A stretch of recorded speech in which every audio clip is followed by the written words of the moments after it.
یا حسین یا حسین یا حسین یا حسین یا حسین یا حسین یا حسین یا حسین۔ السلام علیکم ناظرین، عظم اللہ اجورنا اجورکم بمصائب امام حسین علیہ السلام۔ میں قائم ٹی وی کی جانب سے آپ کی ہوسٹ سیدہ امینہ فاطمہ زہرا اپنے پروگرام فلسفہ کربلا میں آج کا موضوع لے کے آئی ہوں، پیغمبر اسلام صلی اللہ علیہ وآلہ وسلم اور فرزند رسول نواسہ رسول امام حسن مجتبی علیہ السلام کے اوپر، اور ان دونوں کے اوپر ہم گفتگو کریں گے۔ ہماری بہت ہی پرعزیز خواہر عزیز عروسہ فاطمہ رضوی، السلام علیکم۔ وعلیکم السلام، کیسی ہیں خیرہ؟ الحمدللہ۔ خیر عزیز، میں اپنے پروگرام کا آغاز کروں گی آپ سے، اور آپ سے جو ہے وہ سوال کروں گی پیغمبر اسلام کے بارے میں۔ بہت ہی مہم ترین نقطہ کہ جس کو ہمارے یہاں بیان کیا بھی جاتا ہے اور بعض اوقات جو ہے یہ واضح نہیں ہے، یہ نقطہ جس کو میں آج آپ سے سوال کے طور پر پوچھوں گی۔ پیغمبر اسلام کی رحلت کو ہمیں واضح کیجئے، جو ان کی رحلت کے وقت جو واقعات پیش آئے ہیں، جو کہ ہمارے درمیان اتنی بہتر طریقے سے واضح نہیں ہے۔ تو آپ سے میری گزارش ہے کہ آپ ان واقعات کو واضح کیجئے جو رحلت رسول پر واقع ہیں۔ جی بالکل۔ اعوذ باللہ من الشیطان الرجیم، بسم اللہ الرحمن الرحیم، الحمدللہ رب العالمین، الصلاۃ والسلام علی اشرف الانبیاء والمرسلین ونبینا وحبیب قلوبنا وشفیع ذنوبنا وطبیب نفوسنا سیدنا و مولانا ابو القاسم محمد صلی اللہ علیہ وآلہ وسلم۔ جس طرح کہ غور عزیز، آج آپ نے مجھے کہا کہ میں اس رحلت رسول کو، شہادت رسول کو بیان کروں کہ جو حقیقتاً ہمارے یہاں اتنا زیادہ واضح نہیں ہوتا اور بیان نہیں کیا جاتا۔ رسول خدا حضرت محمد مصطفیٰ صلی اللہ علیہ وآلہ وسلم کہ آپ کی 63 سالہ زندگی کہ جو دین کی خاطر، اسلام کی خاطر ہمیں نظر آتی ہے، خوشنودی رب کی خاطر ہمیں نظر آتی ہے، اس 63 سالہ زندگی میں آپ کی سیرت، آپ کے اخلاق، آپ کے اطوار، آپ کے عمل، آپ کے کردار کہ جس کے اوپر ظاہر ہے بہت زیادہ وقت بھی درکار ہے، بہت زیادہ عقل و شعور بھی انسان کو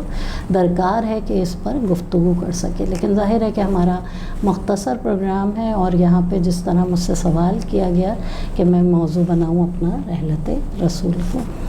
ہمیں نظر آتا ہے کہ رسول خدا کے جب حجۃ الوداع سے واپس آتے ہیں، یہ واقعہ کب کا ہے کہ جب آخری حج آپ 11 ہجری میں 10 ہجری میں آپ آخری حج ادا کرتے ہیں، اور اس کے بعد عید غدیر کہ جو ہم مناتے ہیں، مقام غدیر کے اوپر آپ ولایت امیر المومنین علیہ السلام کا اعلان کرتے ہیں، اور اس کے بعد جب آپ مدینہ پہنچتے ہیں تو مدینہ پہنچنے کے بعد رسول خدا کی جو ہمیں نظر آتی ہے صحت اس طرح سے نہیں ہے کہ جس طرح ہونی چاہیے تھی، آپ بیماری میں مبتلا ہیں، اور اسی طرح وہ دن بھی آن پہنچتا ہے، یعنی 28 صفر سن 11 ہجری کہ جب رسول خدا کی رحلت ہوتی ہے۔ رحلت سے پہلے جو ہمیں کچھ واقعات ملتے ہیں وہ اس طرح کے ملتے ہیں کہ رسول خدا بستر پر دراز ہیں، اور آپ کا سر مبارک مولا کائنات امیر المومنین علیہ السلام کے آغوش مبارک میں ہے۔ جناب سیدہ آپ کے سرانے موجود ہیں اور گریہ کر رہی ہیں،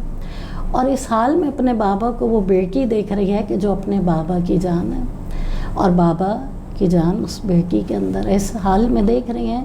کہ بابا جو ہیں وہ غشی کے عالم میں۔ ایک مرتبہ جناب فاطمہ زہرا صلوات اللہ علیہ کی آنکھوں سے آنسو گرتا ہے،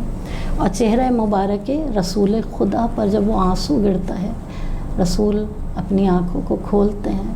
اور فرماتے ہیں بیٹی غم نہ کرو، قریب بلاتے ہیں اور کان میں کچھ ارشاد فرماتے ہیں۔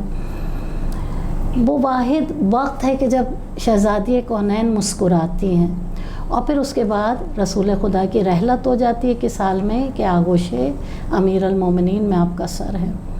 اور آپ اس دنیا سے گزر جاتے ہیں۔ مولا کائنات آپ کو غسل و کفن دیتے ہیں، اور بہت کم اصحاب ہیں. ظاہر ہے تاریخ کی ہر کتاب جہاں آپ اٹھائیں گے آپ کو ملے گا کہ بہت کم اصحاب آپ کے غسل و کفن اور جنازے میں موجود ہیں. ہونا تو یہ چاہیے تھا خواہر عزیز کہ وہ مدینہ کے جو مسلمانوں سے جھلک رہا تھا، وہ مدینے کے لوگ، وہ عرب کے لوگ کہ جن کو بہترین پیغام رسول خدا نے پہنچایا تھا. لیکن ہمیں افسوس کے ساتھ کہنا پڑتا ہے کہ اس مدینے میں چند ہی اصحاب ایسے تھے کہ جو جنازہ رسول خدا میں موجود تھے. اور اس کے بعد جنازہ رسول خدا کا مدینے سے اٹھتا ہے. 12 تعداد ہے یا 17 ہے یا 15 ہے یا 20، اس سے زیادہ ہمیں کہیں تعداد نظر نہیں آتی. تو یہ بھی ایک لمحہ فکریہ ہے ہمارے لیے کہ یہ سوچنا کہ وہ مدینہ کے جو مسلمانوں سے بھرا ہوا تھا، کہ جب مسلمانوں کے رسول کا جنازہ اٹھتا ہے تو بہت کم افراد وہاں پہ موجود ہیں. یہ اس وقت کا کچھ منظر کے جو میں نے آپ کے سامنے پیش کیا.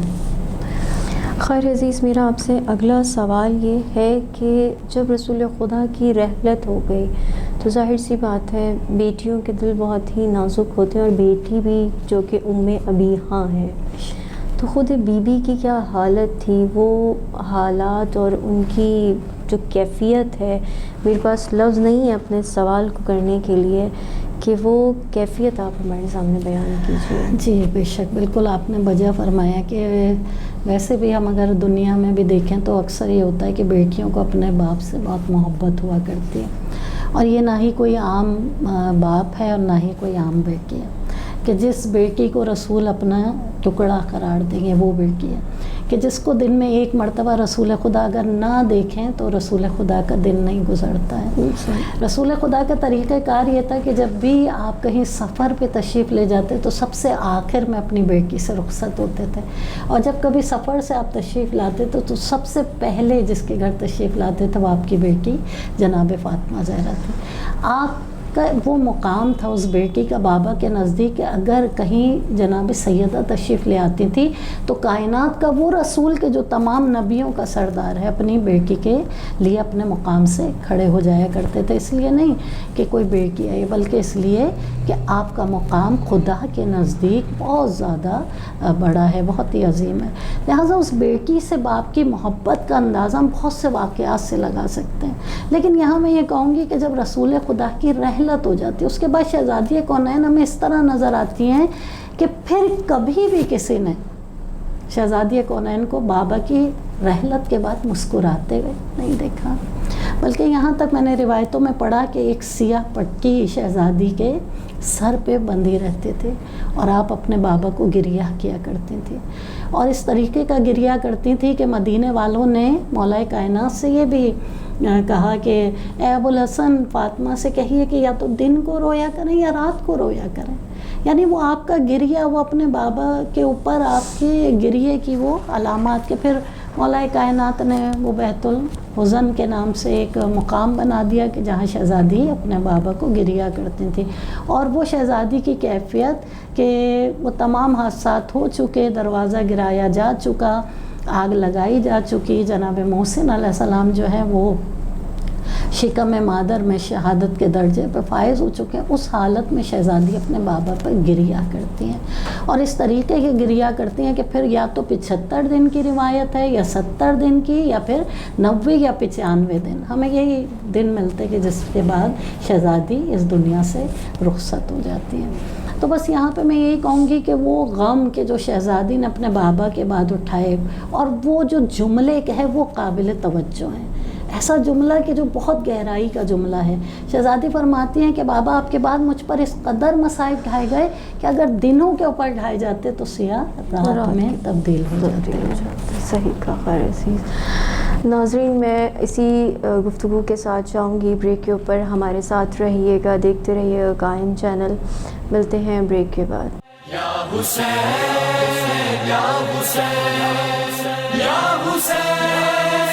یا حسین یا حسین یا حسین یا حسین یا حسین. السلام علیکم ناظرین، ہم آ چکے ہیں بریک کے بعد، اور ہم نے بریک سے پہلے گفتگو کری رسول خدا کی رحلت اور ان کی رحلت کے واقعات،